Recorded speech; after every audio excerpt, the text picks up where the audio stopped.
प्रायोजक है द गुरु सेठ jewellers, GM road near radio station.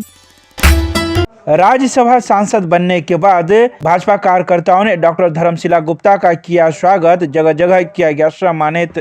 गुरुवार को राज्यसभा सांसद बनने के बाद पहुंची डॉक्टर धर्मशिला गुप्ता का भाजपा कार्यकर्ताओं के साथ साथ आम लोगों ने जमकर स्वागत किया। बता दें कि दरभंगा के बॉर्डर पर स्थित बिठौली चौक के पास से ही कार्यकर्ताओं ने उन्हें रिसीव किया और उनका स्वागत करते हुए पूरे शहर में भ्रमण किया। इस मौके पर डॉक्टर धर्मशिला गुप्ता ने कई बातों की जानकारी दी। उन्होंने कहा कि सर्वप्रथम मैं केंद्र की सरकार को और मोदी जी को इसके लिए धन्यवाद देती हूं कि उन्होंने एक महिला को इतना आगे बढ़ाया। इसके अलावा उन्होंने महिला मोर्चा के सदस्यों को भी धन्यवाद दिया। इस मौके पर दरभंगा के सांसद गोपाल जी ठाकुर, MLC हरीश सहनी, जिला अध्यक्ष के साथ ही भाजयुमो जिला अध्यक्ष के साथ कई अन्य कार्यकर्ता भी मौजूद थे।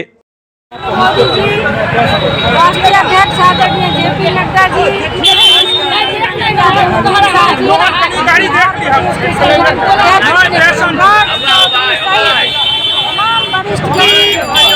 अभिभावक नेतागण का आभार व्यक्त करना चाहती हूँ।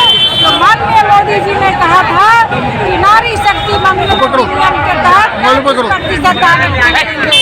कथनी और करनी में अंतर नहीं है। मिथिला का ये सौभाग्य है कि जनक नंदिनी माँ जानकी की धरती से उन्होंने महिला आरक्षण की शुरुआत की और एक साधारण कार्यकर्ता जो बूथ से लेकर प्रदेश तक काम किया, उस महिला को उन्होंने सर्वोच्च सदन में स्थान दिया है, नेतृत्व करने का अवसर दिया है। इसलिए समस्त मिथिला और बिहार की समस्त महिलाओं की ओर से हृदय से आभार व्यक्त करती हूँ।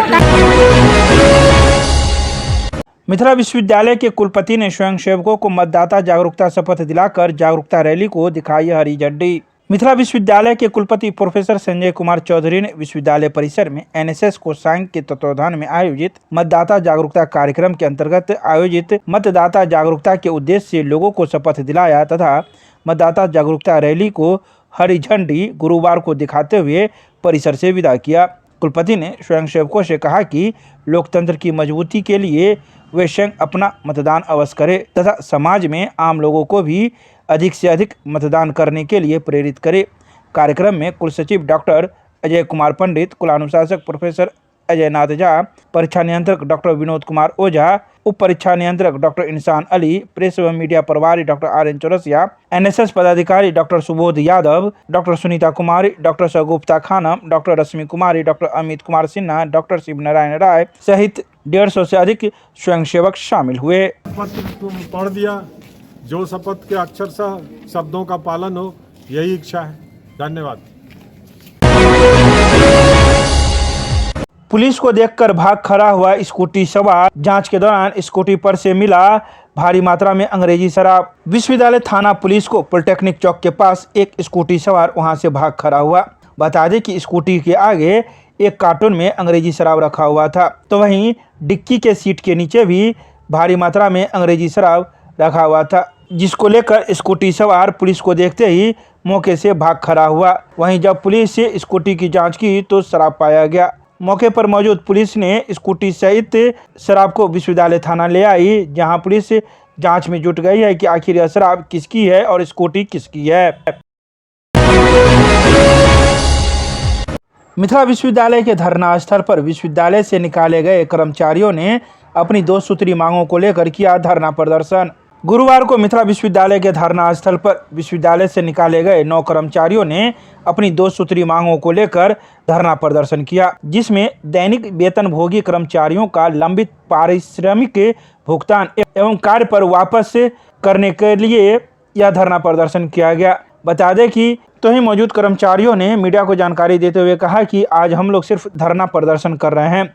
अगर हम लोगों की मांगें नहीं मानी जाएगी तो हम लोग आने वाले दिनों में उपवास एवं अनिश्चितकालीन धरना प्रदर्शन पर भी बैठ जाएंगे। आइए सीधे सुनाते हैं क्या कुछ कहते हैं धरना पर बैठे कर्मी। धरना स्थल पर अपनी मांग की पूर्ति के लिए माननीय कुलपति महोदय से आग्रह करने के लिए यहाँ धरना स्थल पर बैठे हुए हैं।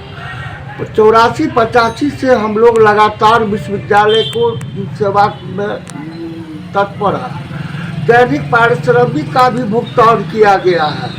लेकिन जब माननीय सर्वोच्च न्यायालय के आदेश प्राप्त है जिसमें लिखा हुआ है जो 10/5/86 के पूर्व जो भी कर्मचारी है स्टाफिंग पैटर्न के आधार पर सभी कर्मचारी की सेवा नियमित की जाए, जिसका encyclopedia of university law book में लिखा हुआ है, जिसकी कॉपी मेरे पास में भी उपलब्ध है। यहाँ माननीय उच्च न्यायालय से भी आदेश प्राप्त बराबर आ रही है विश्वविद्यालय को, जो इन लोगों की सेवा नियमित कर दिया जाए। फिर भी पूर्व कुलसचिव डॉक्टर मुश्ताक अहमद के द्वारा दबंगतापूर्वक हम लोगों के साथ मौखिक आदेश से कार्य वंचित कर दी गई, जबकि न्यायालय में अभी केस लंबित चल रही है सेवा नियमितीकरण का मामला। ऐसी स्थिति में और वेतन भी जो दैनिक पारिश्रमिक का मिलता था वो भी वेतन से वंचित कर दिया गया, वो भी वेतन मुझे नहीं मिल रहा है, जबकि हम लोग नौकर्मी सब प्रत्येक दिन विश्वविद्यालय की चक्कर लगाते हैं। हम लोगों को उपस्थिति पंजी पर न हस्ताक्षर करने दिया जाता है, न हम लोगों से काम लिया जाता है। अब पूर्व कुलसचिव महोदय के द्वारा हम लोगों की जगह पर जिनकी नियुक्ति की गई है उनकी हम माननीय कुलपति महोदय से भी मांग करते हैं जो इनकी जांच बैठाई जाए और हम लोगों को न्यायपूर्वक न्याय देने हेतु आदेश की जाए। नाम बता दीजिए। मोहन कुमार मिश्र, परीक्षा आदेशपाल, परीक्षा विभाग, ललित नारायण मिथिला विश्वविद्यालय दरभंगा। यहाँ पे बैठे हुए हैं हम इसलिए कि हम लोग काम कर रहे थे। कहाँ? ये सेंट्रल लाइब्रेरी में। और पूर्व कुलसचिव महोदय के द्वारा हम लोग को हटाने का आदेश हो गया मौखिक रूप से और हटा दिया गया। मेरा पैसा भी कई महीने का बकाया जो है वो भी अभी तक भुगतान नहीं हुआ और दैनिक वेतन पे काम कर रहे थे और मौखिक रूप से हटा दिया गया। इसके विरोध में हम लोग बैठे हुए कि हमको काम पे वापस लिया जाए और मेरा भुगतान जो बकाया है उसको पहले दिया जाए। आप कितने वर्षों से इस विश्वविद्यालय के सेंट्रल लाइब्रेरी में थे? हम तो 1993 से ही सेंट्रल लाइब्रेरी में काम कर रहे हैं। अच्छा, तो आप परमानेंट हो गए होंगे? परमानेंट तो नहीं हुए अभी तक, लेकिन डेली वेज में परमानेंट हो गए थे। परमानेंट 2012 या 13 2018 में परमानेंट का नोटिफिकेशन हुआ, लेकिन उसके बाद फिर उसको निरस्त कर दिया गया।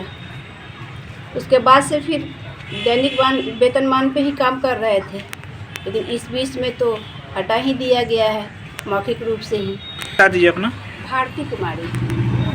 बैठे हुए हैं और अपना लंबित मांग के लिए अभी मेरा 2 ही मांग है जो विश्वविद्यालय मुझसे उच्च न्यायालय के आदेश से और अभिषद के आदेश से हम लोग ये 9 दैनिक वेतनभोगी कार्य कर रहे थे, जिसका विश्वविद्यालय मुझे पारिश्रमिक का भुगतान भी कर रहा था। बाद में कि मेरा मामला उच्च न्यायालय में चल रहा है और बगैर किसी कारण के पूर्व कुल सचिव मुश्ताक अहमद, अब कारण जो भी रहा उतना कागज हम नहीं समझ पा रहे हैं, हम लोगों को बाई फोर्स ऑफिस से बाहर कर दिए। जब आप लोगों से काम नहीं लेंगे और ऑफिस के अंदर में वो ताला मार दिए और ये विभागीय पदाधिकारी के सहयोग से हम लोगों को बाहर कर दिए। क्षेत्र में शांति व्यवस्था कायम रखने एवं आने वाले पर्वों को लेकर नगर थाना पुलिस ने निकाला फ्लैग मार्च। गुरुवार को नगर थाना अध्यक्ष अरविंद कुमार के नेतृत्व में नगर थाना क्षेत्र में फ्लैग मार्च निकाला गया।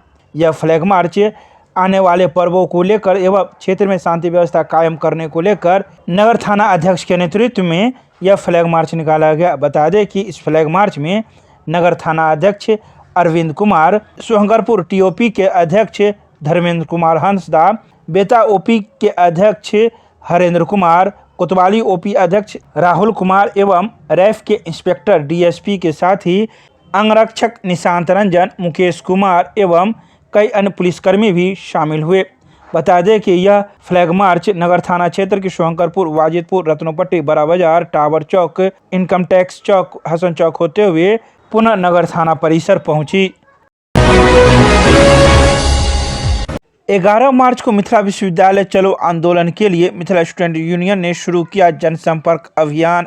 मिथिला स्टूडेंट यूनियन के द्वारा 11 मार्च को मिथिला विश्वविद्यालय चलो आंदोलन के लिए जनसंपर्क अभियान गुरुवार को शुरू कर दिया गया है। इस जनसंपर्क अभियान में शामिल चर्चित छात्र नेता व एमएसयू के विश्वविद्यालय संयोजक अमन सक्सेना और विश्वविद्यालय प्रवक्ता नारायण मिश्रा ने छात्रों को संबोधित करते हुए कहा कि 11 मार्च को 15 सूत्रीय मांग को लेकर संगठन एक बार फिर से बड़ा आंदोलन करने के लिए मिथिला विश्वविद्यालय जा रहा है। पूर्व में भी संगठन विश्वविद्यालय में बड़ा आंदोलन करके बदलाव लाने का काम किया है, जिसमें काफ़ी हद तक हम सफल भी हुए हैं। सत्र नियमित करना, 40 वर्ष बाद छात्र संघ चुनाव कराना, विभिन्न कॉलेजों में पीजी की पढ़ाई चालू करवाना, यह हमारे आंदोलन का परिणाम रहा है। लेकिन पिछले 4 सालों से विश्वविद्यालय में कुव्यवस्था फैलती जा रही है और छात्र परेशान है।